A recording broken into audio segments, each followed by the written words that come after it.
Esperanza, and you are watching the Raw Obsidian Podcast. Thank you so much for tuning in. You can find me on Instagram and Ravelry at Obsidian Brat.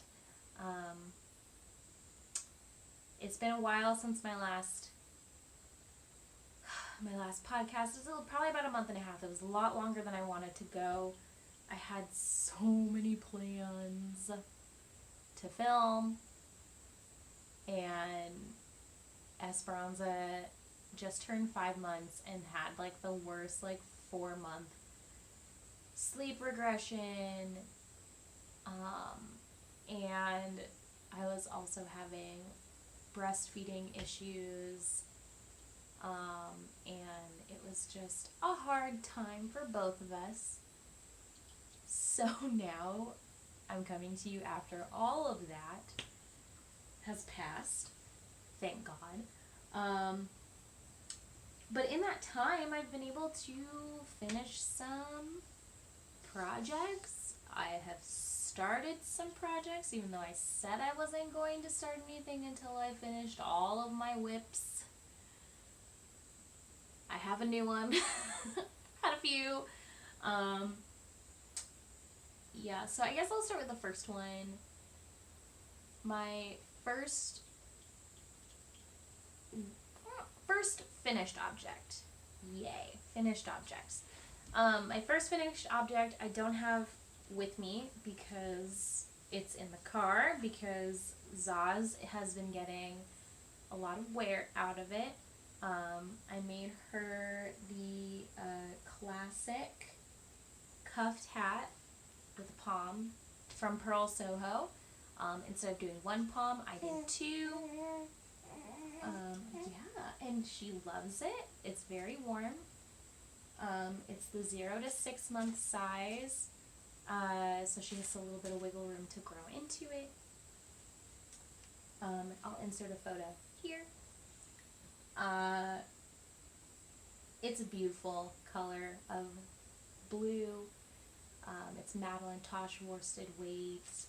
I don't know what colorway it is because I lost the tag a while ago, and it's just been, the yarn has just been sitting in my stash. I also used some of the same yarn for my previous flax sweater that I modified because I'm obsessed. Yeah, and it's just a portion of the stripes. I'll probably insert a photo of the sweater here as well. Yeah, and so I finished that for her. I probably will redo the pom-poms because I low-key don't like them. I did the wrap around your finger method, but honestly, I might just invest in a pom maker from Knit Picks, and get all 3 sizes because it's fairly inexpensive to get the palm maker. And yeah, that's been really fun. Finished object that we've been using. We've gone to the Minam River here out in Eastern Oregon, and used it on our hikes and walks around while we're fly fishing. Also, we've used it on morning walks, general outdoor events that we go to with her, like the farmer's market, and it's a little chilly. We are entering into fall here in Eastern Oregon, so it is getting cooler in the morning. The afternoons are still kind of warmish, around high 60s, low 70s. We had one 80-degree day, but they're tapering off, and it's been amazing weather. Yeah, another FO I have, there's a couple of things. I don't know if any of you have been following my hand spun journey with these 2 colorways. The first I want to talk about is this Shetland wool that I spun using and plied using the Navajo ply method, aka the chain ply method. And this was my first attempt at chain ply for this Shetland wool that is right out of Eastern Oregon, here, just right over the mountain. And it is definitely going to be a utility yarn. And what I mean by a utility yarn is something that I am not going to physically put on my body. It is scratchy. Like, this is so scratchy. I have yet to soak and thwack this, and I still have another bobbin that I have to ply. So I'm probably gonna soak and thwack one, and then I'm probably gonna just keep one dry and then see the results and see which one I prefer. And if I like the soak and thwack, then I'll do it for the other one. But yeah, it's very scratchy. I might do like, I don't know, like a table runner, like a knitted or woven table runner, coasters, I don't know, pot holder. It is truly scratchy, and so I feel like it's durable enough to like make some stuff, maybe like a couple of like coasters or something for the camper. Great for camping and such, you know, ambiance, vibes, aesthetic, this, that, and the other. So this is my first spun.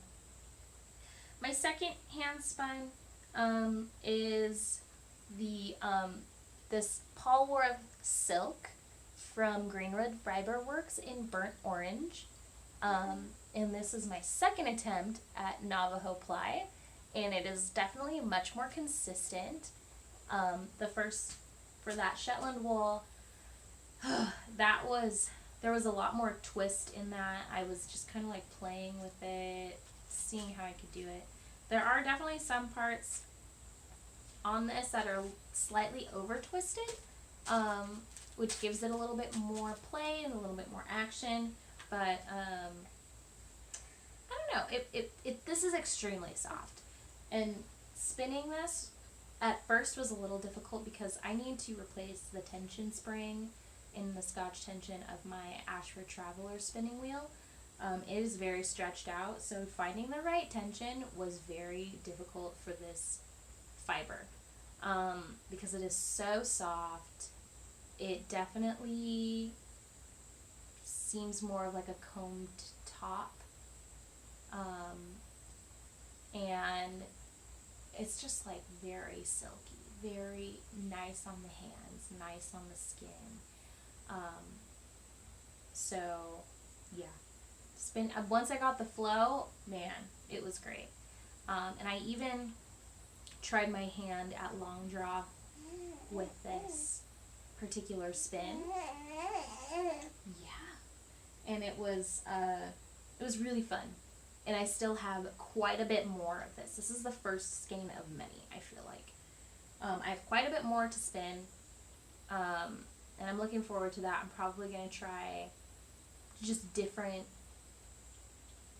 weights, thickness, I should say, and see what I like best. And then maybe I'll buy more of this if they have it, or if not, I have another of the same Polwarth silk in black bean, which is kind of like a darker brown, and I'll probably spin my preference in that darker brown.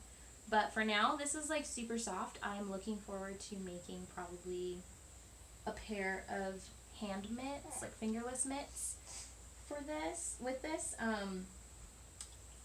because I had a pair that I made way back when I lived in Eugene, and I had found at the thrift shop a very sizable skein of hand spun that was also orange, but in like almost auburn, very dark, and they were my favorite mitts, and then I lost them.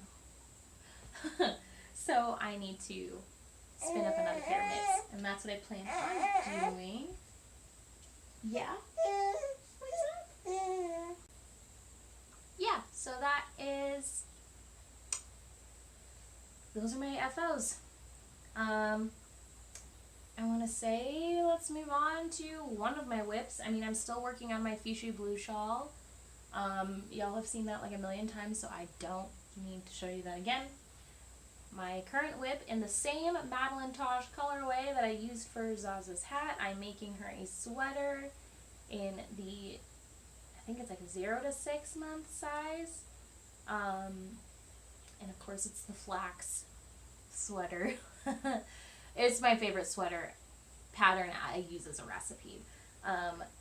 But yeah, I'm making her another sweater. I just finished the sleeve today while she was napping, which felt like an accomplishment, and I still have one more sleeve left.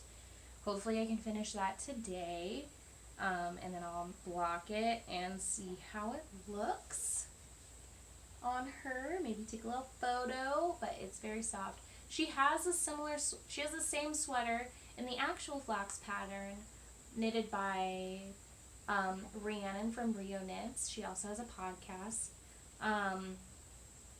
And it's still just a little bit too big for her. And we're starting to get into the cooler months, and I want her to have something warm just in case we have an impromptu camping trip before the season is over. And so I'm just knitting her this in a slightly smaller size so it fits her a little bit better. And then we'll move on to the bigger size when she's big enough.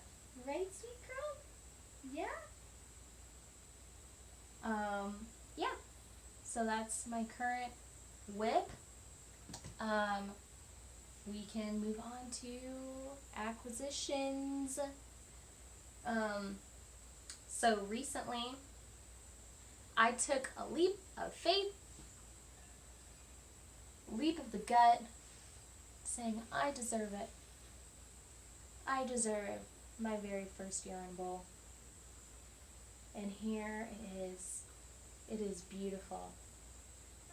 I purchased this yarn bowl at my local yarn shop that is also our local dyer, indie dyer, Tara from Rebel Wool Works, and she had these yarn bowls in stock, and this has like a beautiful iridescent blue, and I love it. I love it so much.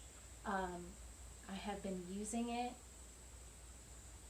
with my Madeline Tosh and Esperanza sweater. It's been great holding like my current project, and it's like motivating to just pick up my yarn bowl off of the top of the hutch and go to town. Right, sweetie pie? Right, sweetie pie? Want to see your sweater? Here, you can play with it if you want. Ooh.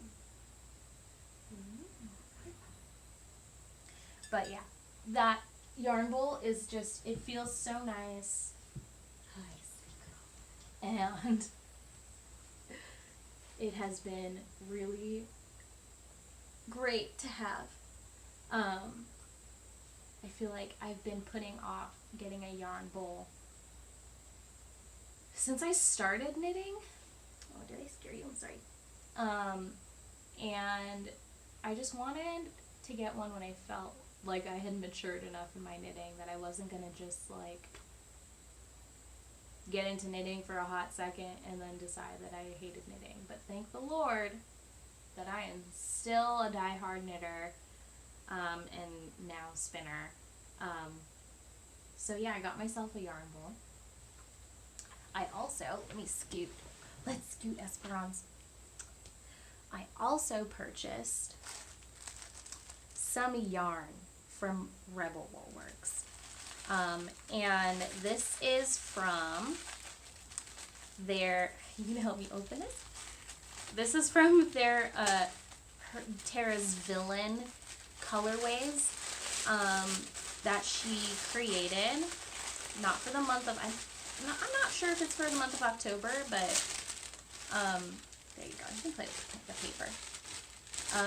And this is merino wool nylon blend in the Scar from the Lion King colorway, and it is just, I just love the brown and the pops of orange and yellow. It is definitely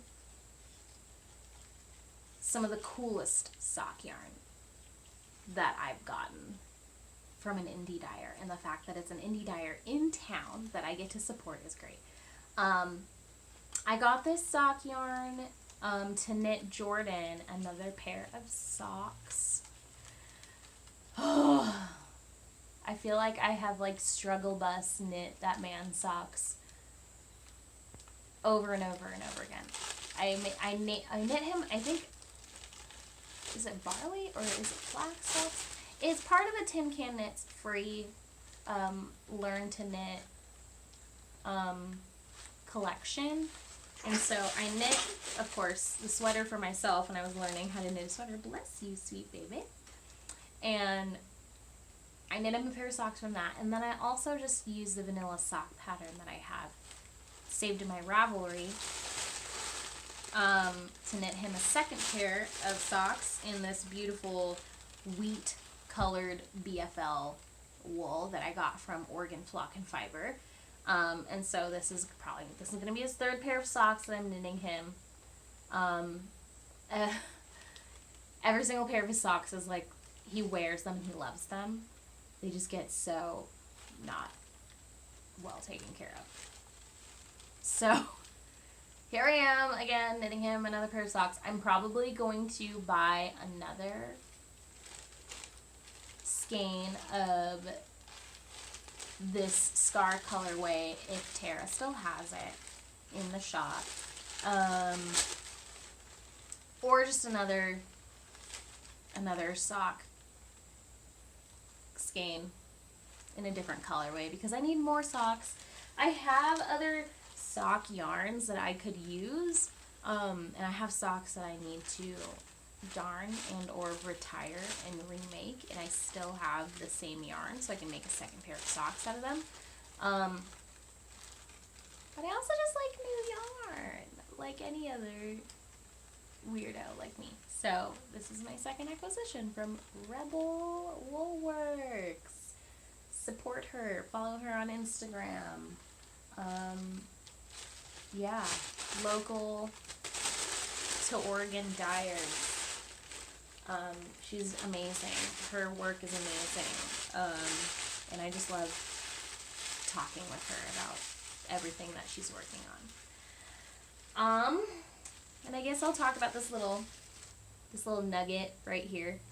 I did not make this. This is a Crocheted Heart from Esperanza's Auntie Brie. Why was that a tongue twister for me? Auntie Brie. Who made this for her before she was born, and now she has taken a very keen interest in it, and it's one of her favorite toys to play with. And I love that. I love a knitted toy for her. I thought about knitting some toys for Esperanza, but I haven't found a pattern that I like. I want to do a bunny, but she's also starting to teeth. And I don't know if I want to sacrifice some yarn for her to teeth on. I might just go to Walmart and get myself some Lion brand yarn and knit something that's nylon and not wool. So I don't feel bad. And this is definitely nylon yarn, that is, or acrylic, I should say. Acrylic yarn that is used for this toy for her. Yeah. So that is essentially it for this episode. My whips, my finished objects, my acquisitions. And I haven't had acquisitions in a bit. So, yeah. I am looking forward to creating more videos when I can. I appreciate everyone being patient. Being a new mom, balancing this one. She started rolling over, and soon she's going to be running everywhere. So, pray for me. Because I want to have time to craft, and I also want to be present for her. So, thank you for your patience. We are excited to continue to make the podcast. Like, subscribe, follow me on Instagram. And thanks for joining in, y'all. You have a great day. See you next time.